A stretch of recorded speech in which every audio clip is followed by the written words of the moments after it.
বর্ষাকালে রাস্তাঘাটে বেরোলে বা বিভিন্ন জায়গায় বেরোতে গেলে আমরা অনেকেই ভরসা করি বর্ষার জুতোয়, মানে প্লাস্টিক বা রাবারের জুতো।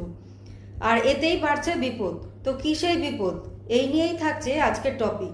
1 নম্বর, বর্ষাকালে যখন রাস্তাঘাট, সিঁড়ি, ফুটপাত এগুলো ভেজা থাকে, তখন এই ভিজে রাস্তায় প্লাস্টিকের জুতোর কম গ্রিপের কারণে পা পিছলে পড়ে যাওয়ার একটা সম্ভাবনা থাকে।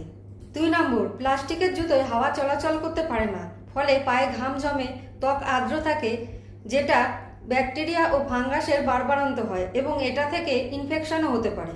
3 নম্বর, দীর্ঘ সময় ধরে পায়ে প্লাস্টিকের জুতো পরে থাকলে পায়ে ফোসকা বা ক্ষত তৈরি হতে পারে। ভিজে থাকার কারণে ইনফেকশনের মাত্রা আরও বেড়ে যেতে পারে। এই কারণে পায়ে দুর্গন্ধ হতে পারে। 4, প্লাস্টিক একটি শক্ত উপাদান যা পায়ের জন্য কমফোর্টেবল নয়। 5, চিকিৎসকেরা বলছেন যাদের সুগারের সমস্যা আছে তাদের এই জুতো আরও সমস্যার কারণ হতে পারে। 6, যাদের অ্যালার্জির সমস্যা বা একজিমার সমস্যা রয়েছে তাদের সমস্যা এই প্লাস্টিকের জুতো বাড়িয়ে দিতে পারে।